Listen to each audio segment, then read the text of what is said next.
In March 2021, an 11-year-old child called 911 for help as she and her 6-year-old brother were trapped inside a burning Charlotte apartment. The children were at home alone at the time of the incident. The house is on fire, help! And what's the number of the building? I don't know, help! You've got fire companies coming out to Rosequartzwoods. That's the apartment complex, correct? Yeah. Okay. Yeah, is everybody out of the apartment? No, we're inside of it! Okay, and the apartment is on fire? Okay, we've got fire companies coming out there. Do you know what your phone number is? No. We can't see anything. Everything is fine. Are you inside? Yeah, we're inside. You're inside? Where are you in the apartment? Huh? Where are you in the apartment? We're in my bedroom. Okay, where's My your bedroom? Where is that? Is it upstairs, downstairs? It's in the back. In the back, is it Out the downstairs? window. I'm at the window. Is it You can downstairs see or me at the upstairs? window. You can see me at the window. Hit the safe under there. No, come over here, bunny. Can you close the door? Huh? Can you close the door? Come down. It's burning. Okay, all right. We've got fire companies coming out there. Can you get to the window? Okay. Everything is How many people are with you? only 2 people. Everybody else is gone. It's just two of you. Yeah, just me and my brother. Hurry! How old are you? I'm 11 and my brother is 6. Okay, we've got fire companies coming out there. Stay on the phone with me. Hurry! It's fine. It's okay. It's okay. It's okay. Are you injured at all? No, not yet. Okay, is the fire in the room with you, or is it outside the No, room? it's in a different room, but it's getting closer. Okay, where are your parents? My mom's at work. No one's here with us. We fell asleep not knowing. So is it just you two in the room? Yeah. Okay, all right. We've got fire companies coming out there. I need you to stay on the phone with me. Okay, please hurry up. How old are you? I'm only 11. You're 7 and 11? Yeah. I hear them coming. Okay, yep, the fire truck's coming. Are you upstairs or downstairs? I'm upstairs. Okay, you're upstairs in the back of the apartment? They just see me at the window. Okay, Can I be yelling for help? yep, we've got fire companies coming out there. I need you to stay on the phone with me. Keep talking to me, okay? Okay, but hurry, please. Yep, they're coming. Has the fire got through the door yet, or are you still safe? We haven't gotten to the door, but there's a lot of smoke to the room. We can't breathe. I just Okay. saw them pass by us. All right, yep, they're going. They're pulling up. Please come. There's smoke in your room? Yeah, Okay. a lot. All right. Help! Are you in the window now? Yeah, Okay. right here. There's a lot of stuff burning down. No, not right there, buddy. Over here. Listen. Can you breathe? Help! Hey, can you put something over your face? Put like a blanket or something over your face. Please help! Me and my brother's struggling to breathe. Are you talking to the firemen? On the floor? On the floor? Right here, I think. We can't. Are you talking to the firemen? I can't. Can you come through the door? Hurry! Hurry! Please! Get down. Are the firemen started talking to you, I need you to stay right down on the floor by the window. Stay by that window, okay? If you can find a blanket, cover your face with the blanket.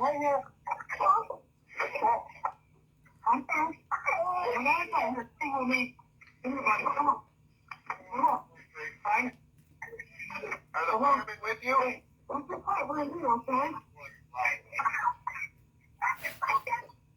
In less than 4 minutes, firefighters were on the scene. Authorities said the fire, caused by an unattended item left cooking, broke out just after 6:30 p.m. at the Presley South End Apartments near Barringer Drive, just south of Uptown Charlotte. Medics on the scene evaluated 6 other individuals, but nobody was taken to the hospital, though some individuals did have minor injuries. Charlotte Fire said the kids had been reunited with their parents or guardians and that the American Red Cross had stepped in to help. Engine 43 earned recognition for their fast action in helping to pull 2 kids from their burning second-story apartment. Also earning recognition was Fire Communications dispatcher T.C. Schuler remained calm despite finding himself on the line with a frantic 11-year-old caller. Firefighters credit the little girl for knowing her address, which they say helped responders find her. They say the story is a good reminder for all parents to talk to their kids about emergency plans and how important it is for kids to memorize their addresses. If you're a true 911 fan, don't forget to like this video.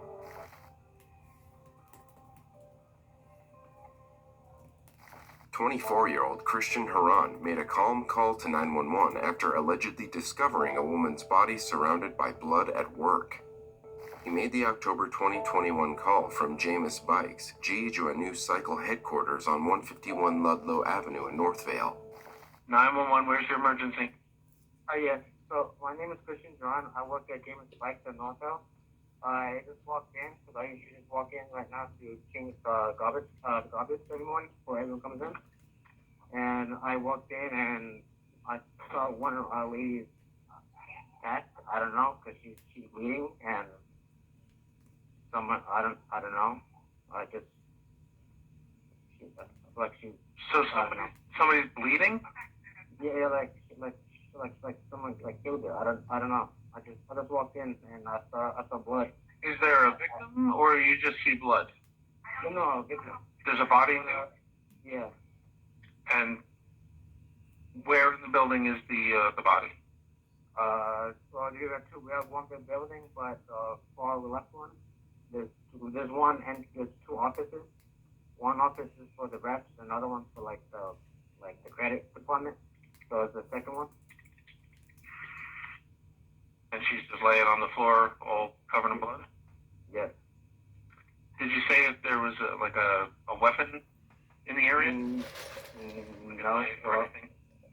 No, I only see a plastic bag, but I don't think that was or anything. But no, nothing I can see. All right, and do you recognize the female? Yes.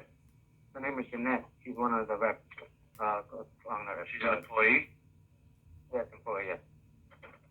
All right, and what's your name, sir? Christian Giron, Giron. Giron? Yes. And Christian, just tell me what your phone number is. Okay. Okay. And the wounds that she's bleeding from, you said they appear to be like stab wounds? Let me go back and have it came out because I couldn't look at it because yeah, no, that's fine. if you want, I can go back there if you wanted to. No. That's quite all right. Yeah, I'd rather just keep the scene preserved rather than have anybody walking through if they don't need to be. Yeah, okay. All right. Do you want to wait outside for the police? Yeah, I can wait. Okay. I can wait in my car. It's windy out. I'm wearing shorts. Oh, okay. Yeah, no, that's yeah. Oh, I mean, if you can wait inside too, as long as you're not in the same general area. Yeah. Okay. All right. I'll let them know that you're going to wait inside for them. Okay. Thank you. All right. You got it, sir. Bye. Northvale Police Department officers responded to the call about an injury where they discovered 43-year-old Jeanette Willem, a longtime Bergen County Bicycle Company employee, with a head wound. The victim was immediately declared deceased by first responders. Police also searched the building to ensure there was no ongoing community threat. When the SWAT team arrived, local employees were surprised, saying nothing happens in Northvale. In fact, according to police data, at the time, this homicide was the second one in Northvale since at least 1989. No violent crimes have been reported in the community for the last 32 years. However, in October 2021, there were 4 killings within 10 days, including the brutal murder of Willem, which was the second that week. The other 3 were a man who was knifed and left for dead in Little Ferry, a grandfather whose axe-wielding grandson in Elmwood Park allegedly killed, and a woman whom authorities say was stabbed and killed by her live-in boyfriend in Washington Township. Police later executed a search warrant on the caller's home and found a Jameis credit card and the clothes he wore during the attack. They also located the garbage can and found Willem's credit cards and a pair of black gloves in it. 24-year-old Christian Haran was arrested that same day on charges of first-degree murder, weapon possession, and hindering his own arrest, and was held in county jail before his first court appearance. He confessed to the crimes at the Northvale Police Department soon after. According to a police report, video surveillance cameras showed Haran approaching Willem at the office at about 7:39 a.m. The report redacts sections that appear to describe the exact interaction between the two. Still, authorities determined the attacker used a handheld sledgehammer to kill his Jameis Bicycles co-worker.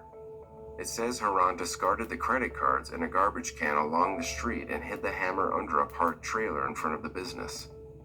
Additionally, after returning to the office, which is about 2.5 miles from his home, Haran called 911 about 8:15. Pink Bike said Willem worked for the woman-owned company for 2 decades and was a friend in the bike community. Friend Joanna Burgeis set up a GoFundMe to help the victim's teenage daughter, Mackenzie. The 40-year-old's brother, Matt Willem, also set one up titled Jeanette Willem, My Sister and Best Friend, who needed help with the airfare and funeral costs. The last update on the case against Haran was in November 2021, when a judge decided he was too dangerous to be released and would remain jailed.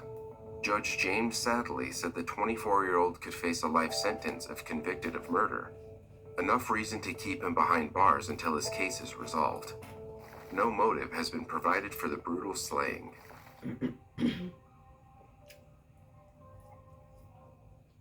In the early hours of 27 January 2015, 20-year-old Henny van Bradar called emergency services from outside his luxury family home in De Zalza Estate, outside Cape Town, South Africa. An axe-wielding killer had attacked his entire family. What is Stephen? What is your emergency? I need an ambulance. Lots of You need an ambulance. Yes, please. What's your name, sir? Henry van Bradar. Henry. What's the Yes. contact number you're phoning from? My home phone number, but I'm not sure the number is my cell phone. Please. What is this number that you're phoning from? Is there someone else that can speak if you're not able to? No, Who else is in the house? there's no one else. I Everyone need else the is- contact number, please. Yeah, okay.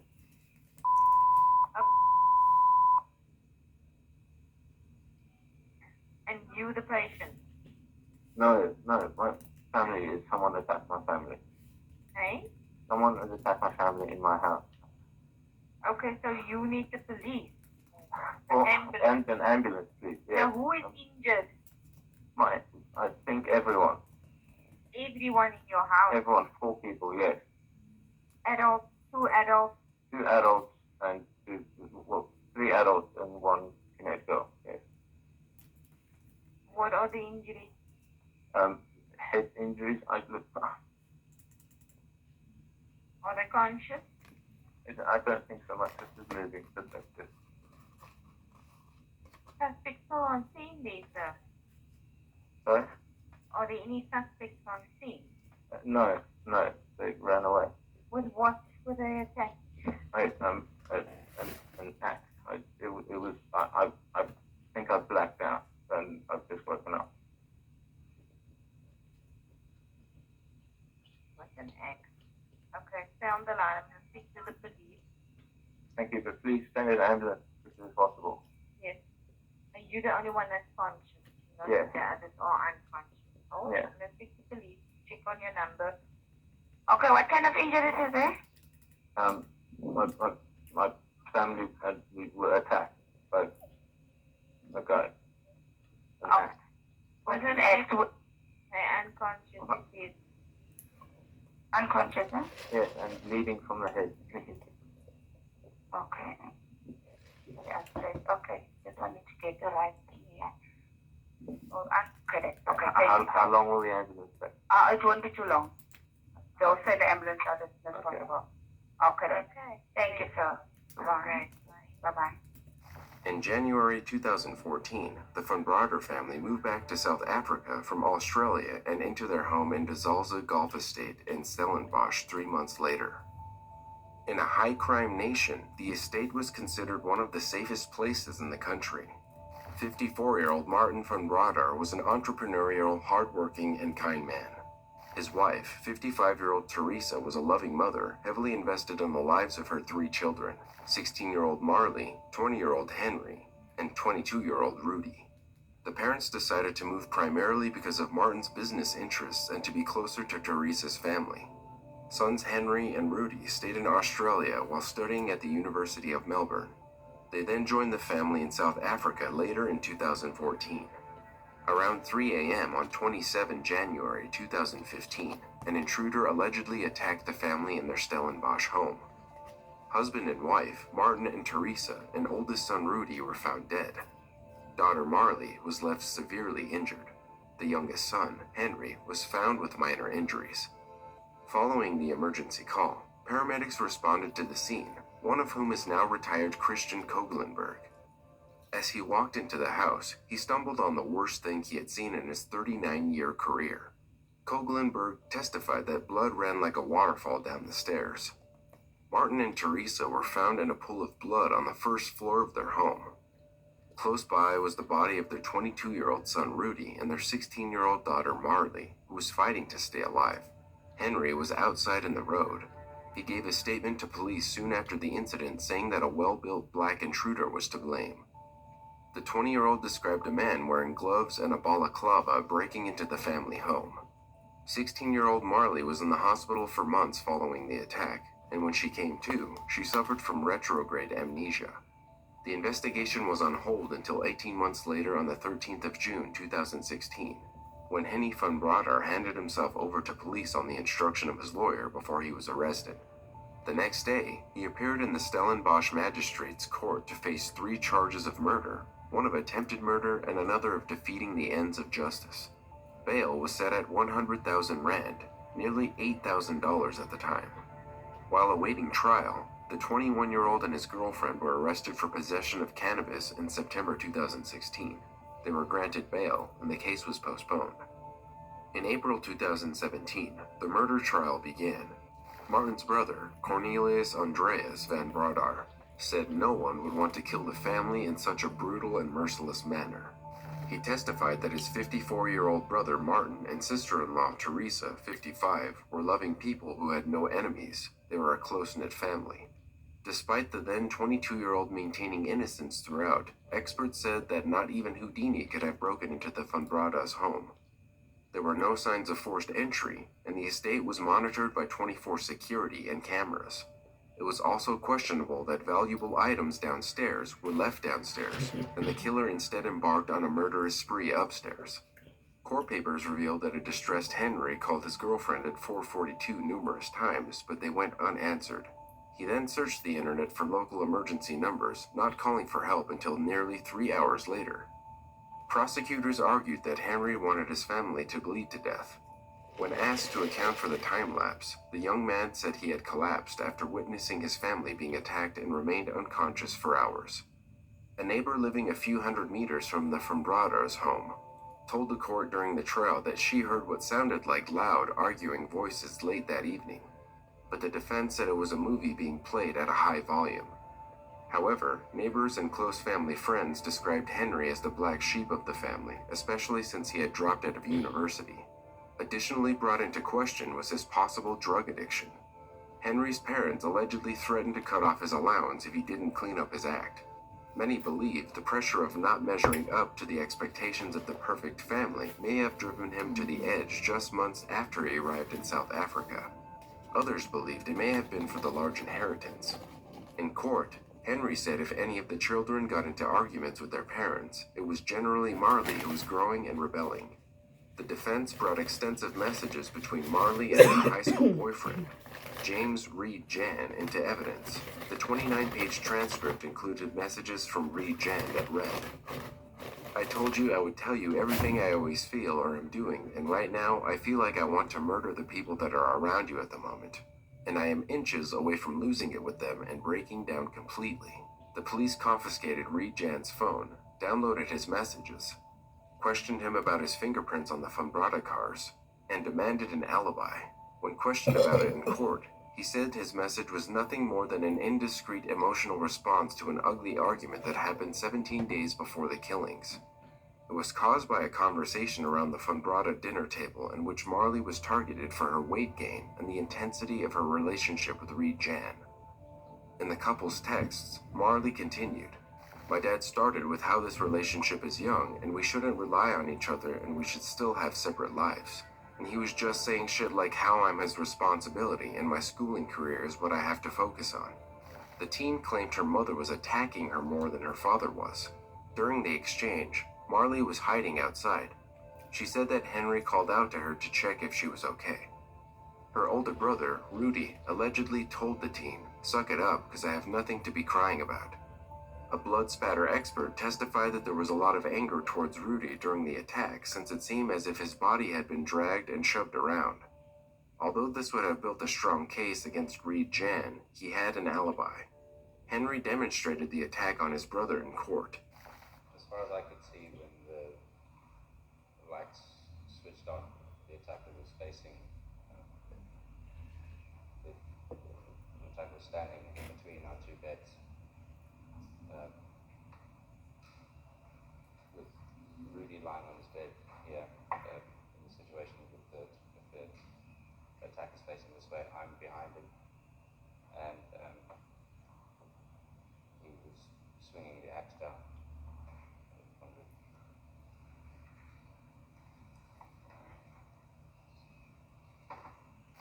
In May 2018, Judge Suraj Desai found Henry Funbrata guilty of all charges. He was sentenced to life in prison in June of the same year.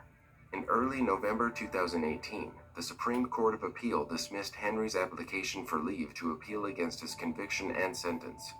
While addressing Funbrata in court, Judge Desai said the brutality of the attack showed an unprecedented disregard for your family. Even though the case was concluded, the motive for such a brutal attack remains unknown. Henry Funbrata has allegedly been attacked numerous times in prison, most recently before moving to a facility in Johannesburg. His extended family claimed it was to be closer to his grandmother, while other sources say his skull was split open with a padlock by a member of one of the numerous gangs.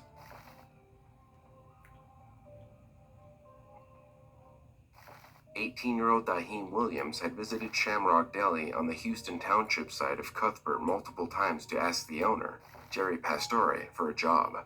On January 3, 2020, at around 4:50 p.m., the encounter did not go as usual. Williams grabbed the tip jar off the counter and fled on an orange bicycle. Pastore followed closely behind. Minutes later, this 911 call was made. 911, where is your emergency? Yes, I told you that I did that. You know who did it or no? No, I don't got concussion blood. No! I'm calling 911 right now. Did you get a description of the person who did it or no? Yes, the black guy. He's covered his neck. He's stuck in that bed, man. I need an ambulance. No, I already got him dispatched out. I'm saying, did you see the person that did it? Yes or no? Stay with me, Joe. Stay with me. Sir. Stay with me. What? I'm holding his neck, dude. Joe, are you with me? Joe, are you with me? Sir. Joe, are you with me? Can anyone get a clean towel or cloth? Apply pressure where he's bleeding from. I'm on his neck. Is the person who stabbed him there? Yes or no? No, he's going red. Did you get the description of him or no?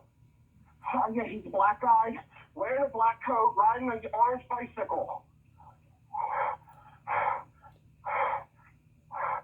He's stabbed in the neck. Here, take my phone, call 911. Talk to 911. Come here. My phone, take my neck. Sir, there are help's on the way out there, okay? Just apply pressure, okay? Just keep applying pressure. Hello. Hello. Tell him to keep applying pressure. Keep applying pressure. Keep applying pressure. Okay. Is he in a house or are you outside of a house? Say again? Are you inside or outside? We're outside on the corner of Heather and Cuthbert. Yep, Across from the that's Shamrock Deli.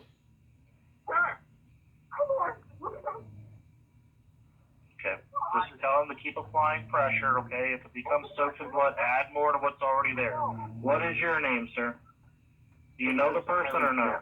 No, I don't. We just pulled over. Oh my God! Okay. Is he blinking? Black guy driving an orange bicycle wearing a hood. I hear them there. Are they there? Yeah, they're pulling up now.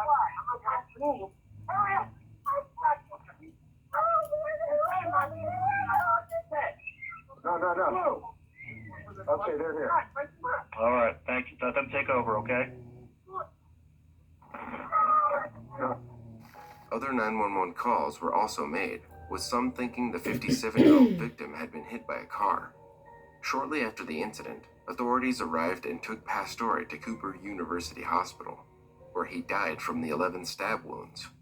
The victim's wife only wants to focus on the memories of a loving husband and father of 5 children. This has shattered us, but I mean, I'm going to choose to focus on my husband. I don't want to focus on the bad. That part is horrible enough, and I have to live with that for the rest of my life. 2 days later, Williams was arrested and charged with murder and weapons offenses after police found his fingerprints on the tip jar and connected them to the job applications in the store. Employees kept the deli open and running, besides for the night that a vigil was held. They said that Pastore would have given the accused more than $20 that was in the tip jar had he asked. The vigil was filled with community members and loved ones, shocked at what had happened. One of his twin daughters, Rachel Guerrero, said, "Of course we're angry, hurting. This was senseless. The violence doesn't make any sense to us, but I know my dad was protecting his workers, protecting their living. He really valued the people who worked here for him. He loved to be with his family, and we were really looking forward to him being pop-pop to our children." Jerry Pastore spent 4 decades in the restaurant industry. His family said after years of working as a trained chef, owned restaurants, and in sales, he bought the Shamrock Deli nearly 2 years before his death. The outcome of Williams's case has not been determined. For more true 911 calls, watch this episode next. You can also let me know which call was your favorite in the comments below.